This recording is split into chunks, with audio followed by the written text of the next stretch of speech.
good morning and welcome. You're watching Times Now. I'm Sagarika Mitra, and first up on this broadcast, we have some breaking news coming in of a dramatic rescue operation, starting with what Donald Trump has declared, and we go straight across to the breaking news that's coming in. And viewers, we are beginning this broadcast with this dramatic declaration that's coming in from the President of the United States. Donald Trump is claiming one of the most daring search and rescue operations in American military history. We got him. That is how President Donald Trump has announced and has confirmed that a second crew member from the downed F-15E has been rescued. So a senior officer has also confirmed this, and this operation has been rescued from deep inside Iran. According to the US president, the airman was trapped behind enemy lines in the mountains. He was hunted by Iranian forces, and as US commanders tracked his move and planned this high-risk extraction, Donald Trump talks about the direction that he gave. Let me go across to my colleague Akansha, who's joining us live. Akansha,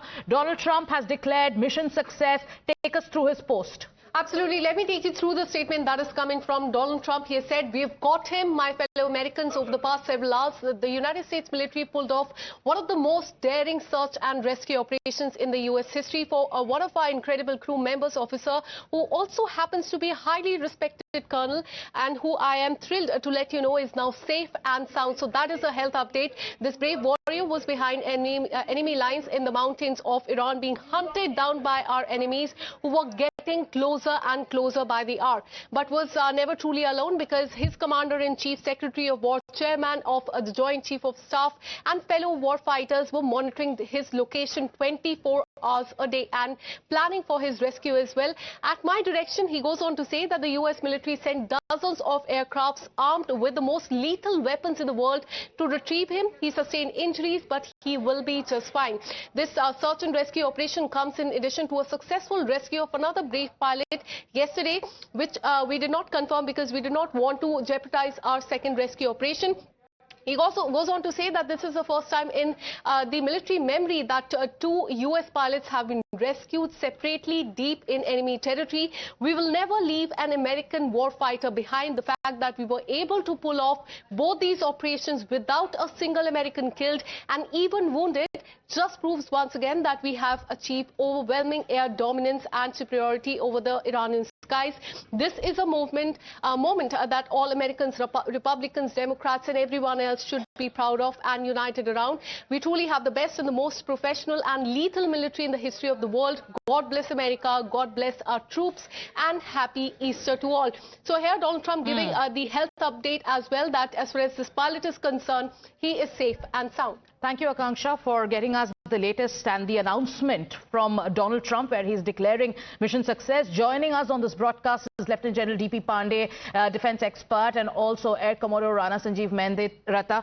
I want both of you to stay with us, gentlemen, and also my colleague Rishabh, who's with us. Let's explain what happened. All the information that we have with us, because viewers, this is a story that is straight out of a war thriller, but this time this is real, and this is happening in the midst of a raging war. After hours behind enemy lines, hiding, evading, and surviving, the second crew member of the downed US F-15E has been successfully rescued. Now, US President Donald Trump and also authorities in the US government have confirmed this daring rescue operation. The airman who ejected after the fighter jet was shot down over Iran managed to evade capture using advanced survival training. As per reports in the American media, he was hiding on an elevated ridge. He then moved away from the wreckage and was constantly activating an emergency beacon. That's why we are telling you, this seems to be straight out of a thriller. But yes, this is happening in the midst of the conflict in the Middle East. Now, what followed after that was even more dramatic. So as Iranian forces closed in, they were looking for him. Elite US Special Operation Units then launched a high-risk, multi-layered combat search and rescue mission under heavy fire. Now, there were helicopters that were taking hits, and there were ground forces who were also engaging hostile units. We've been showing you pictures of the clashes that broke out. We've been telling you about the reports that have been coming in since morning. Then the US media is saying that special American forces, they went in and they brought him out. Now, multiple officials and the president have also confirmed that the crew member has been extracted and all U.S. forces involved in this daring operation are safely out of Iran. Now, this was not just a rescue. This was an operation that was deep inside hostile territory in the midst of a raging war. So from evasion to extraction to exfiltration, this was a full-scale combat rescue that was executed under fire. And what does this mean for the conflict that is also escalating? What does this mean at a time when the deadline of Donald Trump is also ticking with regards to Hormuz? Let me go across to Lieutenant General D.P. Pandey, who's with us. In your experience, Lieutenant General Pandey, how complex was this mission inside Iran, and what does this tell us about U.S. Special Forces and their capability? War is a very, very complex subject, and a lot of people don't understand that. But in this entire complexity, the most complex operation which can ever be done is to rescue your own crew member who's fallen inside, and taking them out from a hostile country is absolutely different. But then when you add this layer that this rescue operation is not being launched from near a border, please understand, neither the Israelis nor the Americans share a border with Iran. That becomes far more complex. And then the third part, which is very important, is that right now Iranian military or IRGC is spread across its 31 provinces. So that adds a huge challenge, because what happens is the forces are arrayed along the border. And in the depth, you only have civilians, and therefore, once you breach the first tier of air defense, it's much more easier to get inside and carry out a rescue operation, because there are hardly any military forces which carry weapons who are in the civilian areas. So when in this complexity, when you carry out such a mission, is an absolutely challenge. So I'll take a couple of minutes and explain to you a few things which are people need to understand. First is, the most important is the political backing behind such an operation, because you may have lost one or two crew members, right? You can buy them off, you can exchange them eventually after maybe a couple of months, after a year. There'll be a bad publicity, there'll be bad this thing. But when you are now putting a package inside an hostile territory where soldiers are going to land on the ground in a slow moving aircraft, take out one crew member or two crew member, and then come back to the respective base, that requires a huge amount of political courage. Day before yesterday, when this aircraft went down, everybody was talking about Trump's being on the back foot, and there'll be a challenge, and there are midterm elections coming, and boots on ground is a big thing. With a captured crew member, the narrative warfare becomes totally different. While the political establishment would have taken it on their shoulder, but yet there would have been a challenge. Now this success of extraction of the force, the two crew member, when you compare with what happened decades back in the Carter administration, when this similar rescue was launched, Sagarika, you will realize that when this mission was being launched, a couple of choppers crashed within themselves, and they went down. The Carter administration actually sank and tanked thereafter. Right. So in this environment where you're carrying out such an operation, you have to have a team which is confident of executing it and coming out successfully. So while you may have lost two crew members, it should not happen that you have incurred further losses. Yesterday, when they took out the first crew member, there were losses in terms of hits which took place in the aerofueler. The hits took place on the two Black Hawks which are accompanying for the rescue, and they were having a couple of special forces men inside. There was another aircraft which was flying overhead to give a close protection to this fighting system unit which is going inside. All they got hit, and people were talking about negatively about the entire stuff. But that is the time I was again saying that don't look at it. Everybody who's going, this Air Force pilots who have gone inside, they have signed up for this, and everybody who's going to rescue have signed up. So it's a great mission. As a military profession, full professional full credit to the political establishment and also to the people who have carried out the rescue. But lastly, the two crew members, Yes. they left the site of where they had crashed. They moved away to secure area. They kept on sending the beacon to guide their forces to come and rescue them. Kudos to all of them, and I Yes. think it's a great mission to be executed. Absolutely. Air Commodore Rana, Lieutenant General D.P. Pandey was talking about the airmen who've been rescued. Initially, when we got the reports, it was the media, international media that was reporting that the focus was going to be, one, that he was rescued, and number two, the focus was going to be on the safe passage. And now we have reports of how the airman, after ejecting, the way he kept sending signals, he moved away from the wreckage. He was actually hiding on an elevated ridge, and then he kept activating emergency beacons. When we keep, analyzing such details, talking about this kind of information that comes in, and then what followed was the dramatic closing in by the U.S. elite special forces. What is the largest sense that one can get about this kind of an operation? Hello, Sagarika.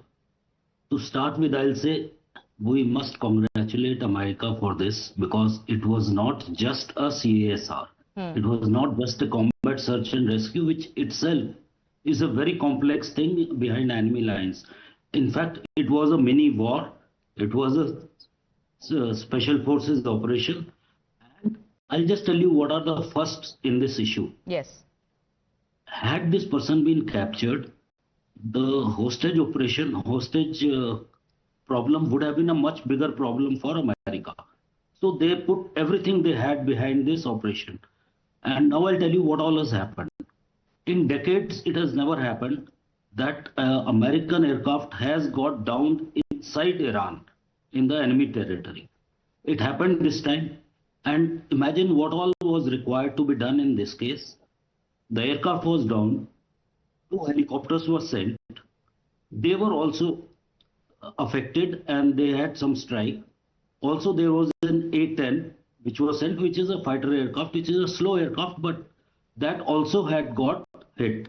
And the pilot fortunately managed to reach Kuwait because it is closer to Kuwait border.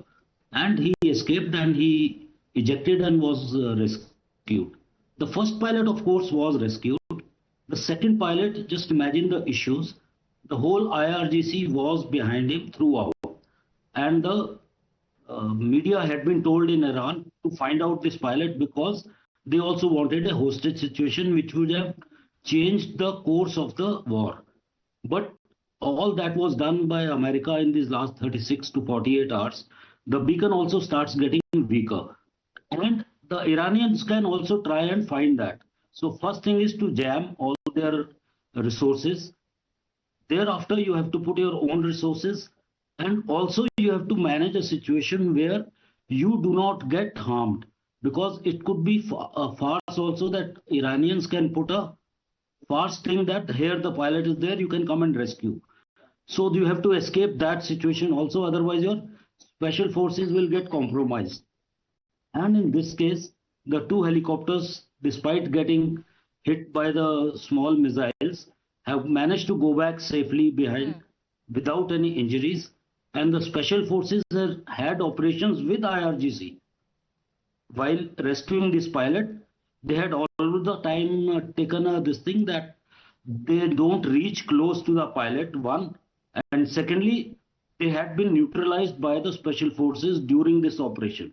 So it was a mini war. It was, I'm sorry. Yes. It was not just an operation or CASR. They had a mini war there and they managed to win and rescue and didn't get trapped inside the IRGC's traps. Right. And we must congratulate them for this. Right. And this was a mini war. Lieutenant General Pandey, do you also agree? Because you are talking about how helicopters were hit, how there was a firefight that was reported. Now, how close was this to a mission failure? Because we're looking at an escalating conflict. We're looking at how, IRGC commandos were constantly in hot pursuit of the airmen. And now we know that, yes, forces, US forces, special forces have successfully not only rescued but have also stamped authority on the way they carry out such operations. Commodore Rana has so amply clarified that this was a mini war or mini operation being handled. You know, when you carry out this operation along the border, it's far more easier and better, and you have the leverage and control because when you look back, you have your own people which are behind you. Therefore, let's say even a chopper crashes or some failure takes place, you know that you're going to go back safely and there will be responsible coming back from behind. But when you cross the border and you go deep, this is south central Iran, it is high into the mountains. We have been talking about this terrain, which is quite hostile terrain for enemy and also for the forces who are coming into this area. With the race, and please understand, it was a very, very important mission to capture the crew members for even the IRGC. One live American soldier in their hand would have changed the narrative of their own country onto, towards their side. At least the radical ones would have totally gone behind and expecting some degree of success and the turning point in the mission. So keeping the background of number, if you recall when Osama bin Laden was being captured, it was still into a favorable terrain. It was in Pakistan, which was basically the proxy of America. When you're going inside about 150 or 200 kilometers, out of the two choppers, one chopper crashed at the site right next to Abbottabad, the garrison of Pakistan Military Academy. In that case also virtually 50% failure of the equipment took place. Now when you're putting in this such kind of a package which has a low flying air fueling helicopters which were within the range, and you saw yesterday when these images were coming out, people or a policeman was trying to fire at that. He may not have been able to fire, but let's say a handheld missile was available to any of the protagonists, would have taken down these couple of choppers or this slow moving aircraft. Now when you're moving this and you're securing that area against a large number of foot people who are coming up, it is not easy.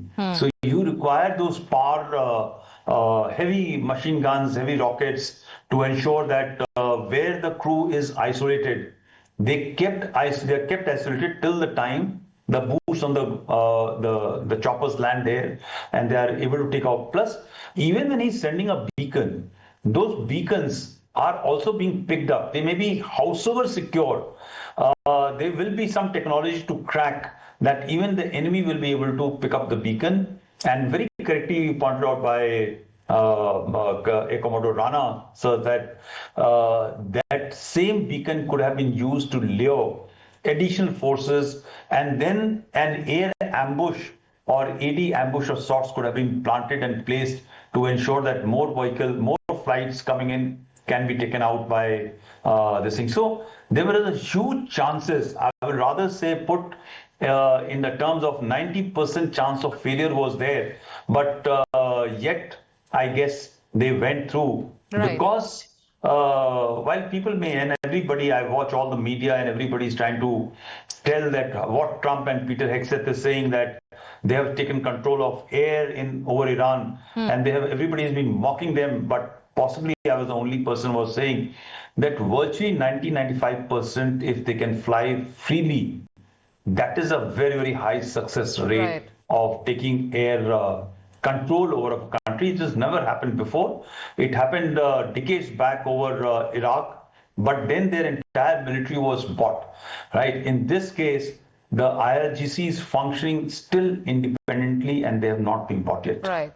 So, Lieutenant General Pandey and Air Commodore Rana, gentlemen, I want both of you to please stay with us because we have more details coming in of this rescue operation and the tactics that were used. So, more details currently that Times Now has accessed about how the US pilot was safely rescued. What was the kind of training that was used to rescue him? What is SERE? So special training was used to rescue the pilot, and media in America is confirming that the second crew member of the downed F-15E fighter jet who was rescued, what exactly happened after that, as per the media and as per multiple officials. We know that this weapon system officer ejected along with the pilot when the F-15E Strike Eagle that was flying that was struck, and then after that what happened? So the weapon system officer used SERE. What is SERE? It is survival, evasion, resistance and escape training to evade capture.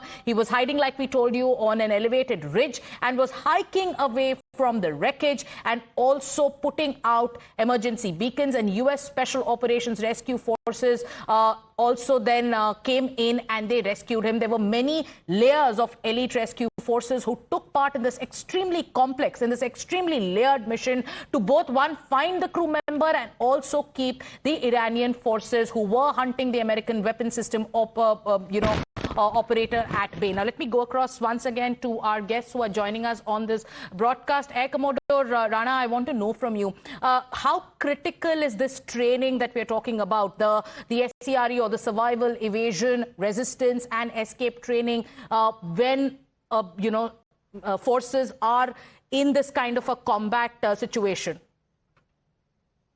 Absolutely. An aircrew is trained for such things and maybe sustain himself for 72 hours or at least within the enemy territory till the time he gets rescued. But it also depends on whether he is injured or not. But the first thing is you have to evade that place so that you can preserve yourself and do not get caught straight away at the location. And thereafter you have to send the signals to your friendly forces and wait, and also keep yourself hidden if you are injured or something like that. So all these trainings are there for escaping the place and sustaining there for about 2 to 3 days. Here it was almost reaching those places, those timings that 72 hours had passed, and it was in the midnight at around 2:30 when the crash had happened. And this WSO had got left behind, the other person had got rescued a little earlier. And IRGC and all the Iranian forces were behind him because for them it would have been a bonanza if they would have caught him and they would have changed the course of the war like Pandit sir has just told. So similarly, American forces had also knew that this is going to be a big gamble and they will have to put everything behind it to make him escape and get him back. And regardless of the losses they would have undertaken, despite a very high risk, like it said, almost 10% chances of success were there, but it was still worth it for them because they would not have wanted a hostage situation. And it's good that he could manage to survive, as well as if the air superiority was not there for India, for America, they wouldn't have been able to manage this mission because you have to jam all their aircraft, you have to jam all their systems, you have to make sure that they do not reach the person before Americans, and it was on their territory. And it was an IRGCs across there everywhere. And they managed to do all those things and still escape from there, which is a big job. Yes.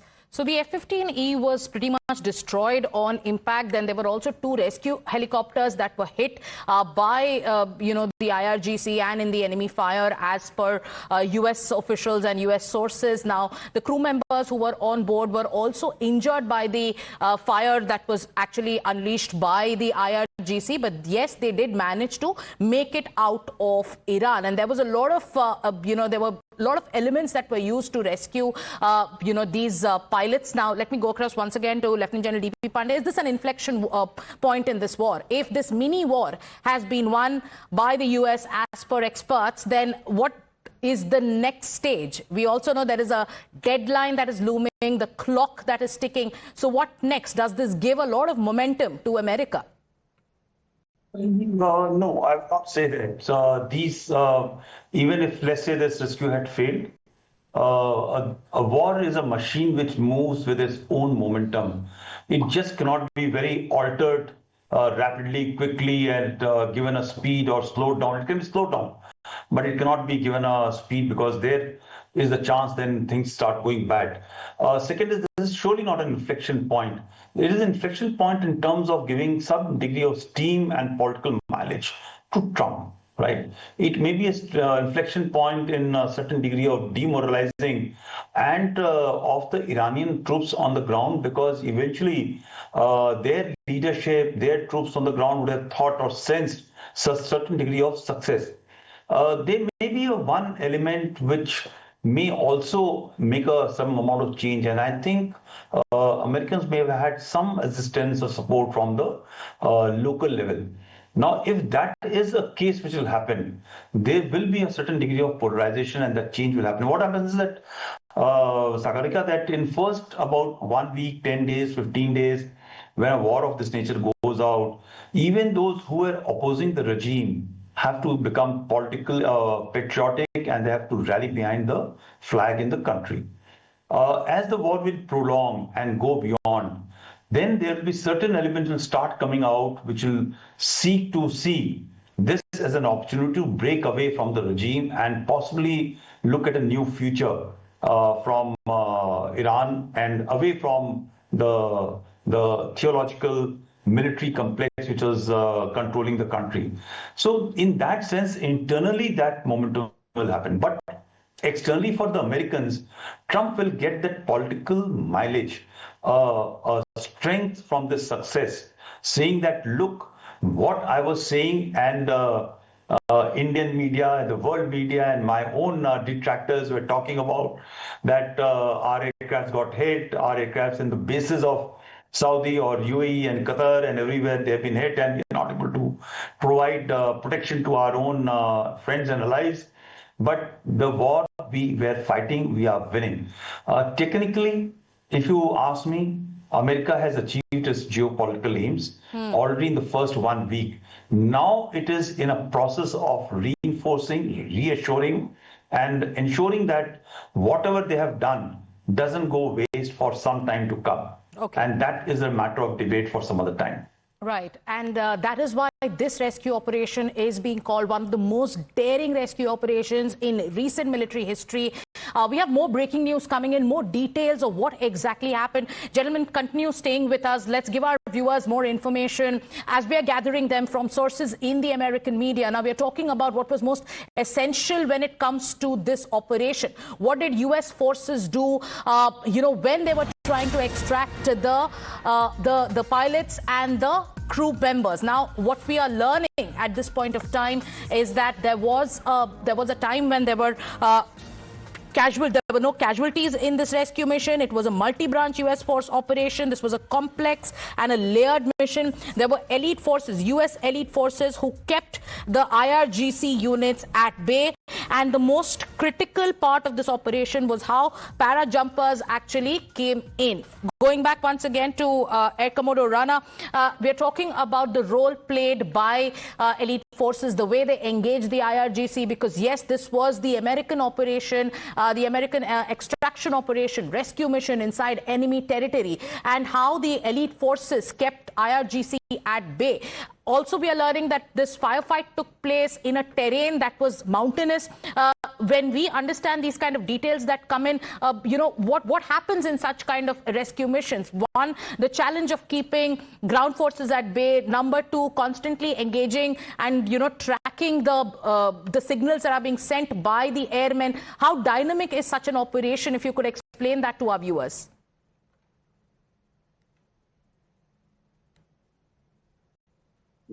Like we said, in this case, a lot of time had elapsed. IRGC was all around. They also knew the approximate location of the person.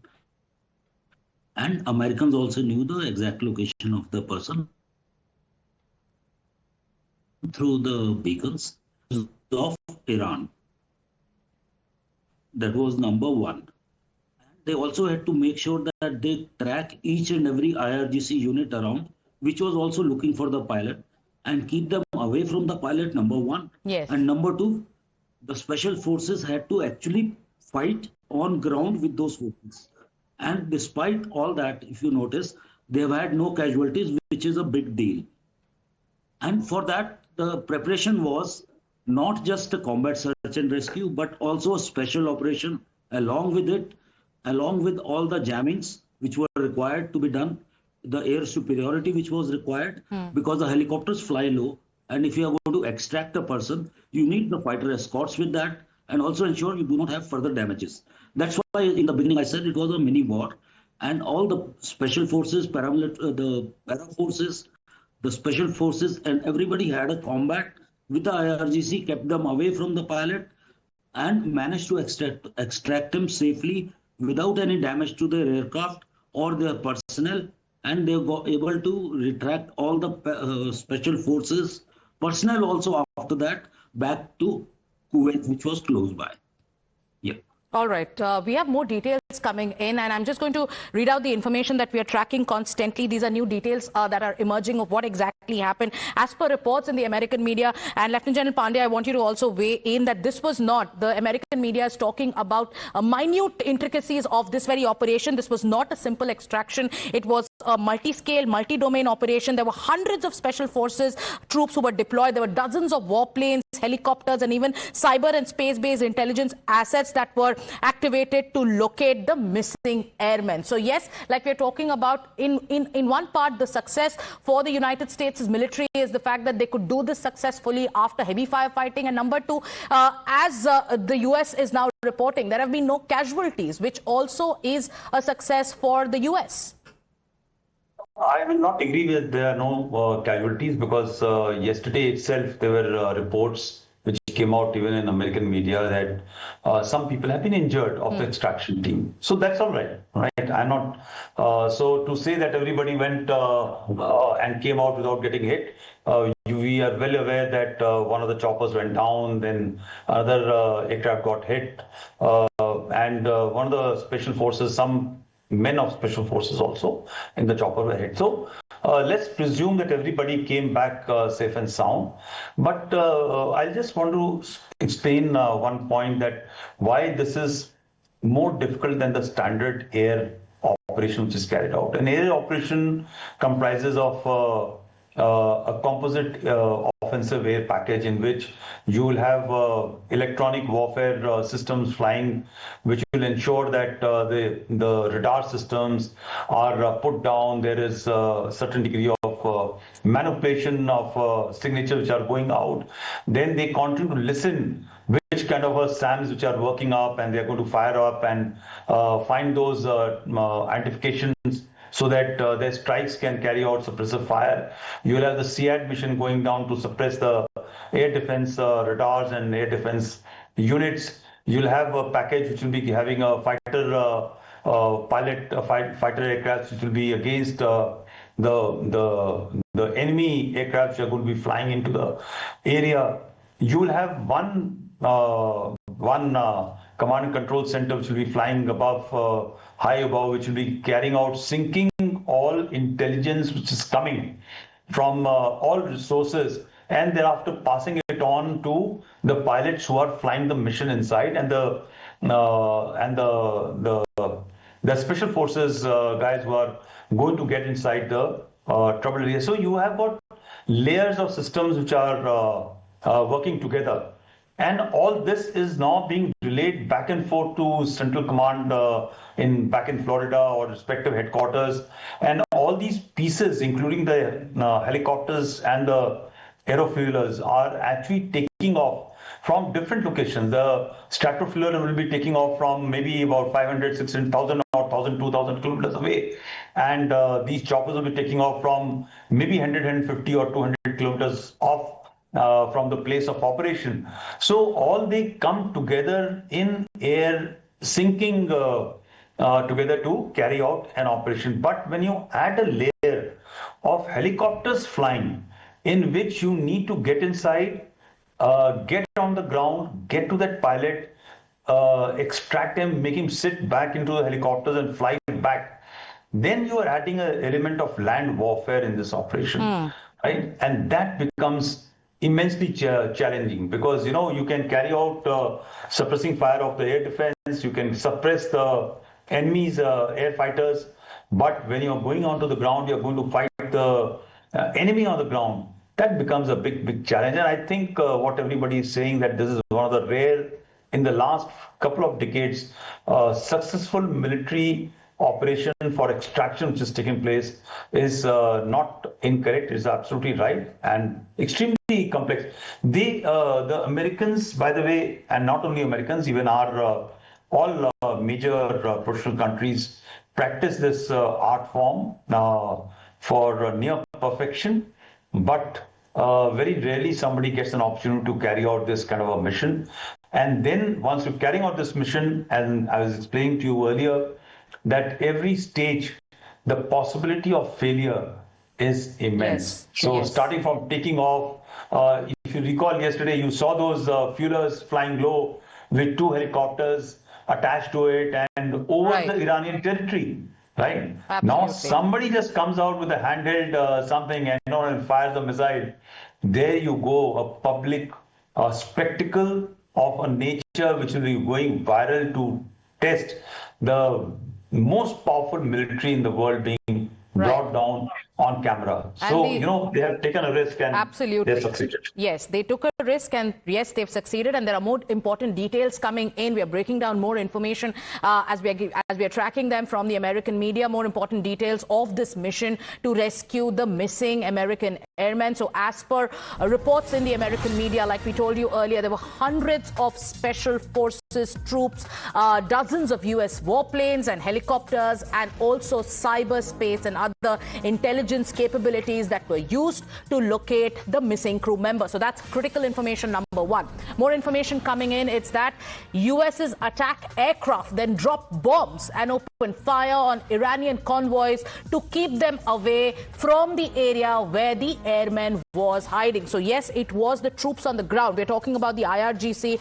which also had managed to get information about the location where the airmen was hiding, and when they were closing in, how did US handle that? So US attack aircraft then came in, it dropped bombs and opened fire on the Iranian convoys to keep them away from the area where the airmen was hiding.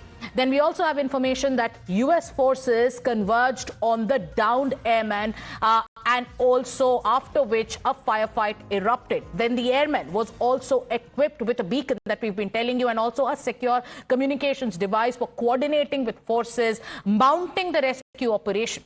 Senior military officials in the United States who are speaking to the media there are describing this mission to rescue the airmen as one of the most challenging, the most complex in the history of the US's special operation. So yes, we are telling you about what happened. How did US manage to gain success? Number one, it was done in multiple layers. There were hundreds of troops who were deployed, and US attack aircraft also dropped bombs and opened fire on Iranian convoys to keep them away from the area where the airman was hiding. And then US forces also converged on the downed airmen, after which a firefight erupted, and the airman here was also equipped with a beacon and a secure communication device for coordinating with forces. This only mounted the rescue operation. Let's also talk about the airman over here who's been rescued, the kind of alertness that the airman showed, the way he kept himself safe, the way he was equipped with a beacon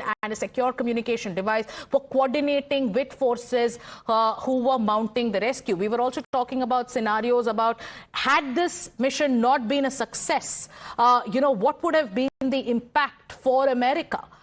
You spoke to us about that, Air Commodore Rana, but right now we have information about how the airman here was also, who was equipped with, this kind of a beacon, a secure communication device for coordinating with forces. He was constantly sending them signals, after which the rescue operation also found pace. They could pinpoint his location clearly. But yes, if the mission wouldn't have been a success, what would have been the consequences?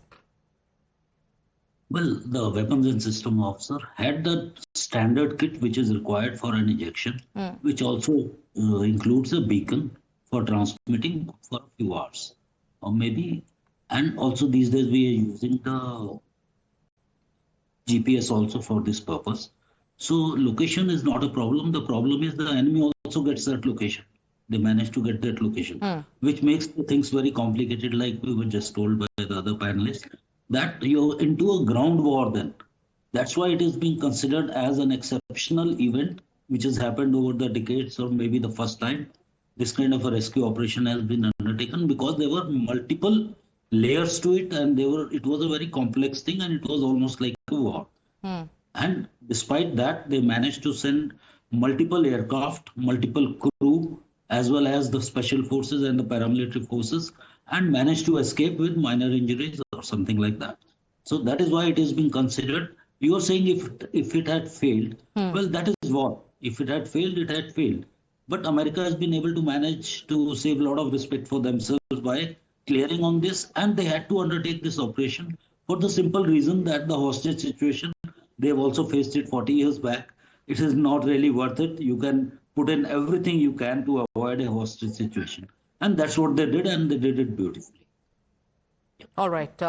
Lieutenant General Pandey, as we talk about more details of this operation, if you would like to have your comments on the way the United States. So this is an operation that went on for hours, and the rescue takes place after 36 hours after the jet was downed. And today we have information. Today we have the President of the United States declaring mission success. Do you want to weigh in on the way, Iran also tried to gain an edge? Yes, there were IRGC convoys who were in hot pursuit of the airmen. It was happening. The firefight broke out in a terrain. The airman was trapped in a ridge. From there he was sending out signals. What were the challenges for the IRGC when US forces were actually going in? They were dropping bombs. What were the challenges for Iran in this operation? We have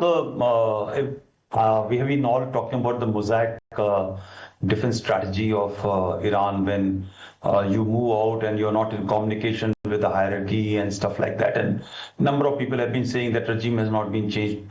Two things happen, let's weigh in on the side of the Iranians.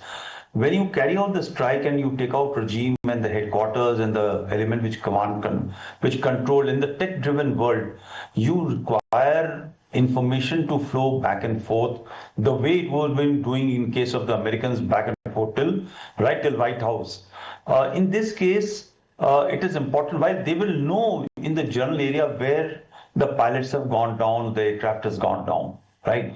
But to coordinate a mission which without communication flowing back and forth to the troops on the ground to reach into that mountainous area where they had to reach will not be so easy. So while you may know that in X place there is an enemy soldier hiding, but then you need to put the boots on the ground to actually start moving to the exact spot. So that takes time. Second is these soldiers of IRGC are not concentrated in that mountain area, sitting in a cantonment that they are just whistled up and they will rush. So while we will make a great movie about it and we'll talk about it that it's a great save, it is a great save, it is a daring save. Yes. But to also say that there were large number of soldiers against racing up in very, very close proximity may not be so appropriate. So when technology comes into play, there are forces which are in disarray. To get them together to launch a operation, they could have taken off with a helicopter, but they didn't have helicopters. They have been put down. So number of things which Trump and Hexet have been saying is right, that the Iranians can't fly. So just by moving on foot to reach those areas in high reaches and mountains to take out American crew member and take him hostage or take him as a prisoner of war was not easy. You may deploy thousands of troops, but when you're going into jungles, trust me, I've got the jungle experience and the mountain experience. Till the time you don't know the exact spot where the enemy is, to carry out a strike is not easy. Right. And then when you have helicopters flying over you, you got air missions on top of you, which are interdicting, free of the Iranians don't have any support in terms of either a good coordinated air defense, or in terms of aircrafts or helicopters or gunships flying in that area to counter the enemy, the American Air Force. So that is a place technology, reach, makes huge impact. The amount of firepower the gunships and the aircraft will be carrying will be multiple times these thousands of troops which will be carrying. So they will be men with weapon. Right. But you require high-tech weapon system to be able to fire where exactly you want to fire. Absolutely. So numbers don't matter at this place. It is the technology which matters when you're going for a rescue of this nature. But yes, they had about 3 days. So somebody will say in 3 days you couldn't pinpoint. Yes, they can't be pinpointing where exactly the crew member was, because you need communication for that. And as part of the mosaic defense strategy, that communication is missing. Right. So You know, numbers don't matter. It is the technology that matters when it comes to this kind of an extraction and a daring rescue operation. Thank you so much, Lieutenant General Pandey, for breaking down those details and for explaining how US managed to successfully save and rescue its airmen. Thank you so much for joining us. Consulting editor Srinjoy Chaudhary also with us. Srinjoy, this mission is being described as one of the most complex, one of the most daring rescue operations in the history of the US Special Forces. And as per reports that are now coming in, we are also understanding that this was not a simple extraction. It was a full-scale, multi-domain operation where there were hundreds of Special Forces troops who were deployed. There were dozens of warplanes, helicopters, and even cyber and space-based intelligence assets who were activated to locate one missing airman. And on the ground, we also know that the situation was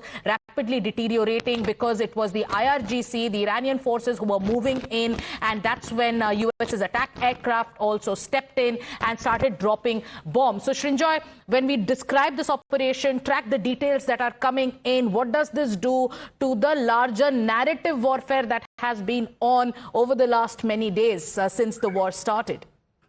Well, first of all, it's a triumph for the Americans. Here is a plane that has been shot down in Iranian territory. And as you rightly said, in the desert, in the mountain, far away from anywhere else. And to find the man, I know there was technology helping. You've spoken about all the things that the Americans had. But even then, it is a success. And that's a big success. Because you see the opposite, the alternative. If he had been captured and was a POW, what would have happened?